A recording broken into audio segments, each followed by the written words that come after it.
Damage ಆಗಿರುವಂತಹ distribution ಟ್ರಾನ್ಸ್ಫಾರ್ಮರ್‌ನ ಯಾವ ರೀತಿ ಐಡೆಂಟಿಫೈ ಮಾಡೋದು ಅಂತ ಈ ವಿಡಿಯೋ ಎಕ್ಸ್‌ಪ್ಲೇನ್ ಮಾಡ್ತೀನಿ. ಸೊ ವಿಡಿಯೋ ಸ್ಕಿಪ್ ಮಾಡದೆ ಲಾಸ್ಟ್ ತನಕ ಫುಲ್ ಆಗಿ ನೋಡಿ, ನಿಮಗೆ ಇಂಟ್ರೆಸ್ಟಿಂಗ್ ಆಗಿರುತ್ತೆ. ಸೊ ಈ ವಿಡಿಯೋದಲ್ಲಿ ಜಸ್ಟ್ ಒಂದು ಪ್ರಾಕ್ಟಿಕಲ್ ಆಗಿ ಆಲ್ರೆಡಿ ಮಾಡ್ತಿರುವಂತಹ ಒಂದು ವಿಡಿಯೋನ ಅಪ್ಲೋಡ್ ಮಾಡ್ತೀನಿ. ಸೊ ನೆಕ್ಸ್ಟ್ ವಿಡಿಯೋದಲ್ಲಿ ಅನಿಮೇಷನ್ ಜೊತೆ ಯಾವ ರೀತಿ ಟ್ರಾನ್ಸ್ಫಾರ್ಮರ್ ಡ್ಯಾಮೇಜ್ ಇರುವಂತಹ ಟ್ರಾನ್ಸ್ಫಾರ್ಮರ್‌ನ ಯಾವ ರೀತಿ ಟೆಸ್ಟ್ ಮಾಡೋದು ಅಂತ ನೋಡೋಣ. ಸೊ ಯಾವುದ್ರ ಮುಖಾಂತರ ಟೆಸ್ಟ್ ಮಾಡ್ತೀವಿ ಅಂದ್ರೆ ಟೆಸ್ಟಿಂಗ್ ಲ್ಯಾಂಪ್‌ನ ಮುಖಾಂತರ ಟೆಸ್ಟ್ ಮಾಡ್ತೀವಿ ಫ್ರೆಂಡ್ಸ್. ಸೊ ನಿಮ್ಮ ಹೊಲದಲ್ಲಿ ಇರುವಂತಹ ಒಂದು ಡಿಸ್ಟ್ರಿಬ್ಯೂಷನ್ ಟ್ರಾನ್ಸ್ಫಾರ್ಮರ್‌ಗೆ ಏನಾದ್ರು ಫಾಲ್ಟ್ ಆಗಿದೆ ನೀವು ಚೆಕ್ ಮಾಡ್ಬೋದು. ಬಟ್ ಇದನ್ನ ನೀವು ಯೂಸ್ ಮಾಡಬಾರ್ದು ಇಂಥ ಮೆಥಡ್ನ, ಬಿಕಾಸ್ ನೀವು ಸೇಫ್ಟಿ ಇರಲ್ಲ. ಆ ಒಂದು ರೀಸನ್ ಇಂದ ಚೆಕ್ ಮಾಡಬಾರ್ದು. ಲೈನ್ ಮ್ಯಾನ್ ನ ಕರ್ಸ್ಕೊಂಡು ಸೊ ಚೆಕ್ ಮಾಡ್ತಾರೆ ಸರಿನಾ. ಸೊ ಇದನ್ನು ಕೂಡ ಒಂದು ಲೈನ್ ಮ್ಯಾನ್ ನ ಚೆಕ್ ಮಾಡ್ತಿರುವಂತಹ ಒಂದು ವಿಡಿಯೋ. ಸೊ ಇದನ್ನ ನೀವು ಮಾಡಂಗಿಲ್ಲ ಫ್ರೆಂಡ್ಸ್ ಸರಿನಾ.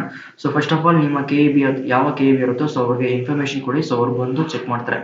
ಸೊ ಅವರು ಕೂಡ ಸೇಮ್ ಇದೇ ರೀತಿ ಒಂದು ಚೆಕ್ ಮಾಡ್ತಾರೆ. ಯಾವ ರೀತಿ ಅಂದ್ರೆ ಟೆಸ್ಟಿಂಗ್ ಲ್ಯಾಂಪ್ ನ ಯೂಸ್ ಮಾಡಿ ಚೆಕ್ ಮಾಡ್ತಾರೆ. ಯಾವ ರೀತಿ ಅಂದ್ರೆ ಸೊ ಡಿಸ್ಟ್ರಿಬ್ಯೂಷನ್ ಟ್ರಾನ್ಸ್ಫಾರ್ಮರ್‌ಗೆ ಕಾಮನ್ ಆಗಿ 11 kV ಪವರ್ ಸಪ್ಲೈ ಪ್ರೈಮರಿ ಇರುತ್ತೆ. ಸೆಕೆಂಡರಿ ವೈರ್‌ನಲ್ಲಿ 440 volt phase to phase, 230 volt phase to neutral ಆಗಿರುತ್ತೆ ಸರಿನಾ ಫ್ರೆಂಡ್ಸ್.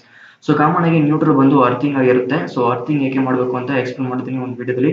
ನೋಡಿಲ್ಲ ಅಂದ್ರೆ ನಮ್ಮ ಚಾನಲ್‌ಗೆ ವಿಸಿಟ್ ಮಾಡಿ ನೋಡಿ ಫ್ರೆಂಡ್ಸ್. ಟೆಸ್ಟಿಂಗ್ ಲ್ಯಾಂಪ್ ಅಲ್ಲಿ ಕಾಮನ್ ಆಗಿ ಯಾವ ರೀತಿ ಟೆಸ್ಟ್ ಮಾಡ್ತೀವಿ ಅಂದ್ರೆ ಕಾಮನ್ ಆಗಿ ಒಂದು ಕಾಮನ್ ಸಪ್ಲೈ ಕೊಟ್ಟಿರ್ತೀವಿ. ಸೊ ಇನ್ನೊಂದು ವೈರ್ ಬಂದು ಟೆಸ್ಟ್ ಯೂಸ್ ಮಾಡೋಕ್ಕೋಸ್ಕರ ಕೊಟ್ಟಿರ್ತೀವಿ ಸರಿನಾ. ಸೊ ಇವಾಗ ಯಾವುದಾದ್ರೂ ಒಂದು ವೈರ್‌ನ ಅರ್ತ್‌ಗೆ ಕನೆಕ್ಟ್ ಮಾಡಿ ಅಥವಾ ನ್ಯೂಟ್ರಲ್‌ಗೆ ಕನೆಕ್ಟ್ ಮಾಡಿ ಫ್ರೆಂಡ್ಸ್ ಸರಿನಾ.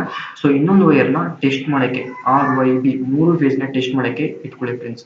ಇವಾಗ ನ್ಯೂಟ್ರಲ್ ಕನೆಕ್ಟ್ ಮಾಡಾದ್ಮೇಲೆ ಸೊ ಯಾವ ರೀತಿ ಅಂದ್ರೆ ಇನ್ನೊಂದು ವೈರ್ ಇರುತ್ತಲ್ಲ ಸೊ ಅದನ್ನ ಒಂದೊಂದು ಫೇಸ್‌ಗೆ ಟೆಸ್ಟ್ ಮಾಡಬೇಕಾಗುತ್ತೆ. ಸೆಕೆಂಡರಿ ಸೈಡ್ ಫ್ಯೂಸ್ ಇರುತ್ತಲ್ಲ, so primary winding 11 kV supply already ಬರ್ತಾ ಇರುತ್ತೆ. ಸೆಕೆಂಡರಿ ವೈಂಡಿಂಗ್ ಫ್ಯೂಸ್ ಇರುತ್ತೆ ಖಂಡಿತ. ಫ್ಯೂಸ್ ನಲ್ಲಿ ಒಂದೊಂದು ಫೇಸ್‌ಗೆ ಸಬ್ಸ್ಕ್ರೈಬ್ ಆಗಿ ಇಟ್ಟು ನೋಡಿದ್ರೆ ಗೊತ್ತಾಗುತ್ತೆ.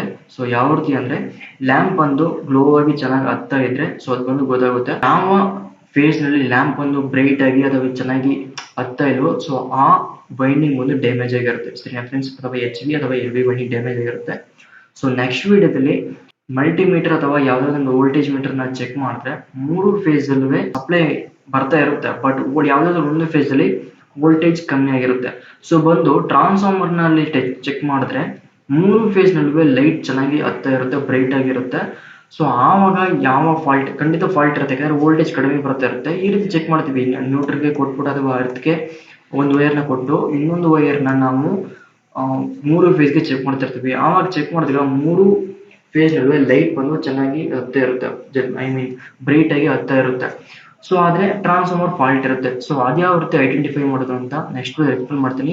ವಿತ್ ಇದನ್ನ ಯಾವ ರೀತಿ ಅನಿಮೇಷನ್ ಮುಖಾಂತರ ಕೂಡ ಎಕ್ಸ್ಪ್ಲೇನ್ ಮಾಡ್ತೀನಿ. ಆ ವಿಡಿಯೋ ನೋಡಬೇಕು ಅಂದ್ರೆ ಸೊ ಕೆಳಗಡೆ ಸಬ್ಸ್ಕ್ರೈಬ್ ಬಟನ್ ಇರುತ್ತೆ, ಕ್ಲಿಕ್ ಮಾಡಿ ಸಬ್ಸ್ಕ್ರೈಬ್ ಮಾಡ್ಕೊಂಡು ಬೆಲ್ ಐಕಾನ್ ಪ್ರೆಸ್ ಮಾಡ್ಕೊಳ್ಳಿ ಫ್ರೆಂಡ್ಸ್. ಸೊ ಆಗ ಮಾತ್ರ ನಾವು ಮುಂದೆ ಅಪ್ಲೋಡ್ ಮಾಡೋ ವಿಡಿಯೋ ನೋಟಿಫಿಕೇಶನ್ ನಿಮ್ಮ ಮೊಬೈಲ್ಗೆ ಬರುತ್ತೆ. ಸೊ ಆವಾಗ ಆ ವಿಡಿಯೋಸ್ನ ನೋಡ್ಬೋದು ಸರಿನಾ ಫ್ರೆಂಡ್ಸ್. ಸೊ ಖಂಡಿತ ಅಪ್ಡೇಟ್ ಕೊಡ್ತಾ ಇರ್ತೀನಿ. Thank you for watching.